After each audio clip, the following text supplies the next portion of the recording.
అందరికీ నమస్కారం. Welcome to new factor. ప్రతి భారతీయుడు హృదయం పాకిస్తాన్ పేరు వినగానే గర్వంతో మరియు పరాక్రమంతో ఉప్పొంగుతుంది. యుద్ధాల స్మృతులు మరియు అనేక ధీరుల త్యాగాలు లోతుగా ప్రతిధ్వనిస్తాయి. హిమాలయాల మంచు కొండల నుంచి రాజస్థాన్ వేడి ఎడారుల వరకు సహనం మరియు సాహసపు వారసత్వం ఈ మట్టిలో ఉంది. అంతెందుకు, మొన్నటికి మొన్న 2 జింకలు పాకిస్తాన్ బోర్డర్ లో ఏం చేశాయో అందరం చూశాం. అసలు ఇదంతా ఎందుకు అనుకుంటున్నారా? పాకిస్తాన్ లో ఉన్న మన హిందూ దేవాలయాలన్నింటినీ కూల్చివేస్తున్నారు, కానీ ఈ అమ్మవారిని మాత్రం టచ్ చేయలేకపోయారు. అది ఎందుకో ఈ వీడియోలో తెలుసుకుందాం. ఈ వీడియో చూసే ముందు కొత్తగా మా ఛానల్ ని చూస్తున్న వారైతే సబ్స్క్రైబ్ చేయండి. మహాశివుని భార్య అయిన సతీదేవి పిలవని పేరంటానికి వెళ్లి దక్షుని చేత అవమానింపబడి మెట్టింటికి వెళ్లలేక యోగాగ్నిలో కాలి బూడిదైంది. ఈ విషయం తెలుసుకున్న పరమశివుడు వీరభద్ర స్వామిని సృజించగా ఆ స్వామి ప్రత్యక్షమయ్యాడు. అప్పుడు పరమశివుడు వీరభద్ర స్వామితో దక్షయజ్ఞంను ధ్వంసం చేయడానికి అనుమతిస్తాడు. తక్షణమే వీరభద్రుడు దక్షయజ్ఞంకు వెళ్లి ధ్వంసం చేస్తాడు. సతీదేవి శరీరాన్ని తీసుకొని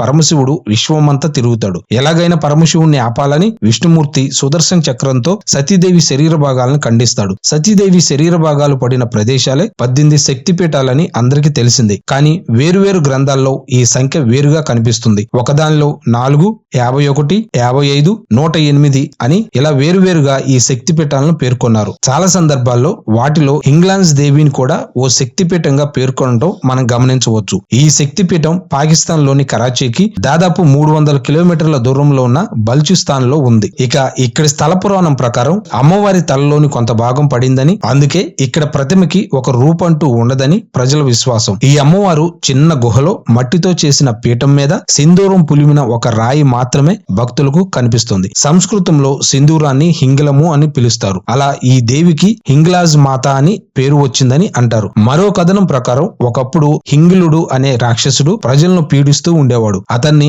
సంహరించేందుకు సాక్షాత్ అమ్మవారే అవతరించారు. ఆ అమ్మవారి నుంచి తప్పించుకుంటూ హింగులుడు ఈ గుహలోకి ప్రవేశించాడు. అతని వెనకే గుహలోకి వెళ్లిన అమ్మవారు హింగులుడిని సంహరించారు. అలా అమ్మవారికి హింగ్లాజ్ దేవి అన్న పేరు స్థిరపడింది. ఈ అమ్మవారి ఆలయం ఇరుకైన లోయల మధ్యలో ఉంటుంది. ఒకప్పుడు ఈ ఆలయానికి చేరుకోవటానికి చాలా ఇబ్బంది పడాల్సి వచ్చేది. కానీ పెరిగిన సదుపాయాల దృష్ట్యా ఇప్పుడు ఇబ్బంది పడాల్సిన అవసరం లేదు. దాంతో నిరంతరం ఆలయం భక్తులతో సందడిగా ఉంటుంది. ఇక ఏప్రిల్ నెలలో 4 రోజుల పాటు జరిగే ఉత్సవాల సమయంలో అయితే భక్తుల తాకిడి ఇంకా ఎక్కువగా ఉంటుంది. ఎలాంటి అనారోగ్యం వచ్చినా, ఆపద ఏర్పడిన హింగ్లాన్స్ మాత ఆశీస్సులతో అవి తొలగిపోతాయని భక్తులకు ఓ నమ్మకం. అందుకే ఎక్కడెక్కడి నుంచో భక్తులు ఇక్కడికి వస్తూ ఉంటారు. పైగా క్షత్రియుల్లోని కొన్ని శాఖల వారికి ఈ తల్లి కులదైవం. పరశురాముడు క్షత్రియులందరినీ హతమార్చుతున్న సమయంలో హింగ్లాన్స్ దేవి కొంతమంది క్షత్రియులను రక్షించిందట.